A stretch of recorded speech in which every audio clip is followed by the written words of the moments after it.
Question directe sur l'hantavirus avec notre invité Yahya Mekki, virologue au CHU de Lyon. Bonsoir à vous, merci d'être avec nous. Bonsoir. Bonsoir à vous et à tous vos auditeurs.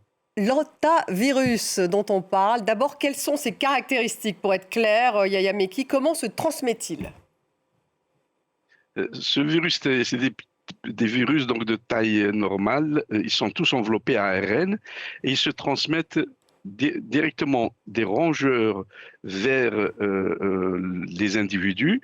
Et ça, on a l'habitude, c'est une ancienne famille qui est connue depuis les années 50. Et puis, il y a plusieurs familles. Il y a celui qui donne une fièvre hémorragique, il y a celui qui donne une encéphalite, il y a ceux qui donnent une atteinte rénale sévère, d'autres une infection pulmonaire sévère, un syndrome aigu. Et donc, ils se transmettent soit en embrassant les rongeurs, soit en touchant les urines ou en touchant surtout les excréments de ces rongeurs, ou bien parfois ils sont là, s'ils passent sur des boîtes de conserve, s'ils passent sur de la nourriture, ils émettent ça, soit en mangeant donc quelque chose qui a été contaminé par les rongeurs, les excréments des rongeurs du pipi, ou bien non par l'air, le fait qu'il y a du vent, il ramène les petites particules des excréments qui sont contaminés et qu'on va inhaler ça par le nez, par la bouche. Et une fois qu'ils pénètrent dans l'organisme, ils vont, par des cellules endothéliales, ils vont arriver au niveau des ganglions et c'est là où il y a le site de réplication beaucoup dans les cellules sanguines, des lymphocytes, des monocytes, des macrophages. Donc, Et ils vont se répliquer et attaquer et se relarguer dans le sang et à toucher tous les organes, d'où insuffisance rénale aiguë sévère et mort de cette pathologie, ou insuffisance respiratoire aiguë, un syndrome aigu, ou atteinte pulmonaire, hépatique, pancréatique, ou bien du cerveau aussi, où on fait une encéphalite. Donc alors, ça, par contre, il y a une espèce... Pardon, oui, il y allez-y. a une espèce, parce que justement, il semble que le patient zéro, qui est mort sur le bateau, a effectivement eu ce virus de la manière dont vous le décrivez. En revanche, est-ce qu'il peut muter, est-ce qu'il peut se transmettre d'être humain à être humain? Oui, oui, bien sûr. Et surtout si c'est cette souche Andes qui a été identifiée, qui est fréquente en Argentine. Donc ce monsieur, ce passager qui a été contaminé, est-ce qu'il a été contaminé par les rongeurs ou aussi toujours directement ou indirectement? Le fait qu'il est monté dans le bateau, donc certainement, est-ce qu'il a partagé des objets avec les personnes en mangeant ou est-ce qu'il a embrassé des personnes? Et donc on peut se contaminer de cette façon-là. On va voir, est-ce que aussi en se contaminant le fait qu'on utilise les toilettes, les lavabos comme dans le cas du Covid, on savait quand on éternuait on contaminait, quand on se lavait on contaminait. Donc il y a cette possibilité et on va étudier cela par rapport à tous les autres passagers.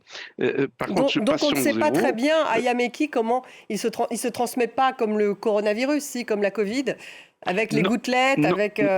vous parliez du Non, non, toucher. il se transmet par le contact très rapproché, c'est-à-dire quelqu'un qui embrasse quelqu'un, si quelqu'un a fumé sa cigarette ou a mangé quelque chose, a touché sa salive en saluant une autre personne, eh ben on peut l'attraper. Et puis surtout, dans le cadre aussi au niveau des toilettes, hein, est-ce que les gens ont nettoyé bien les toilettes après avoir uriné? Et puis surtout, qui ne nous dit pas que dans les bateaux, dans la restauration du bateau, que les rongeurs des bateaux, le fait ce bateau, il a bien été en Argentine, en prenant donc les rongeurs qui habitent, et tous les bateaux dans le monde entier sont habités par les rongeurs, qui ne nous dit pas que les rongeurs sont passés au niveau de la cuisine, et surtout au niveau des conserves, des boîtes de conserve, et dans la majorité des restaurants des bateaux, on ouvre et on met dans des bacs pour distribuer la nourriture. Eh ben, s'il y a les urines ou les excréments des rongeurs sur les boîtes de la nourriture, on peut contaminer la nourriture et on peut contaminer d'autres personnes. Et Et la preuve, c'est que... pour l'instant, on ne Oui, sait allez-y, pas. pardon. Justement, pour l'instant, on ne sait pas ce qui s'est passé exactement sur ce bateau. C'est Yahya Mekki, pour l'instant. C'est encore en termes... On est au niveau d'une enquête là-dessus, non?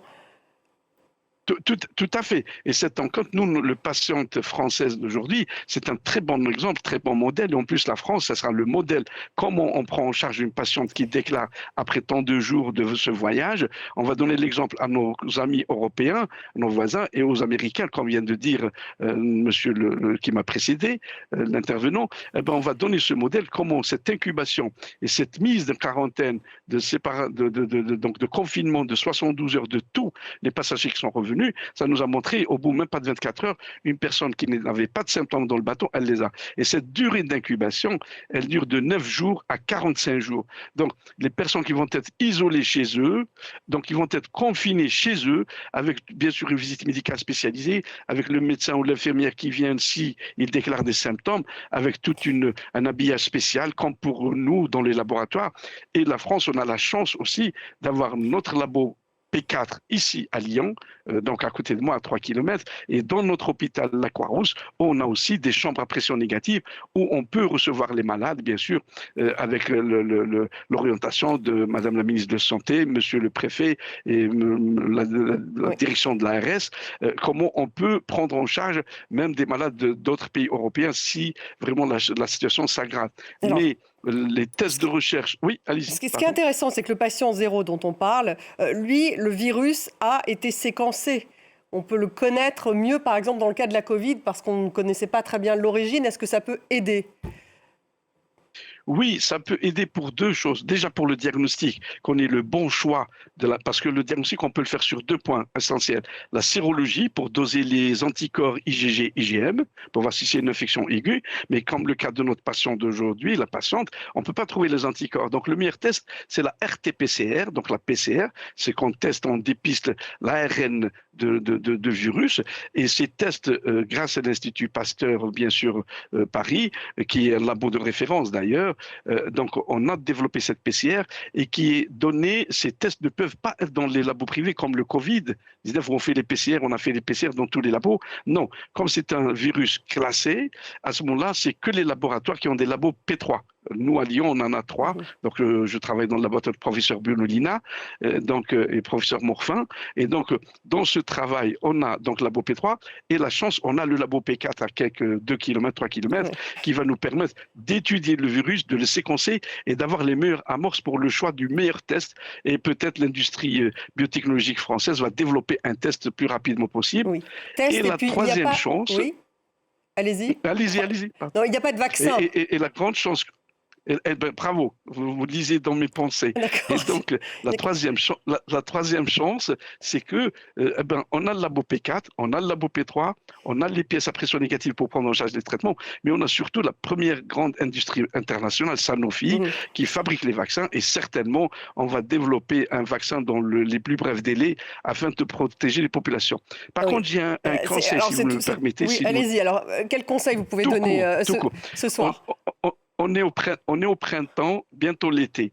Tous ceux qui vont à la montagne, surtout nous dans le Jura, frontière suisse et allemande, dans le Jura, il y a des rongeurs, il y a les campagnols roussâtres, surtout ne pas les embrasser et éviter de toucher leurs excréments. Donc quand vous allez en forêt, ne se rapprochez pas des rongeurs. Et deuxième conseil, si je peux donner conseil, c'est surtout, j'adresse un appel aux restaurateurs, aux bouchers, aux boulangers, de nettoyer, désinfecter vos nourritures, vos boîtes et surtout plus que d'habitude, veuillez lutter contre les rongeurs parce que ça peut nous causer une épidémie ou une endémie, mais surtout sur le plan hygiène et surtout le lavage des mains, ça va nous permettre d'éviter de ramener tout ce qu'on peut manger vers la bouche ou le nez. Donc vous n'excluez pas une épidémie à ce stade ?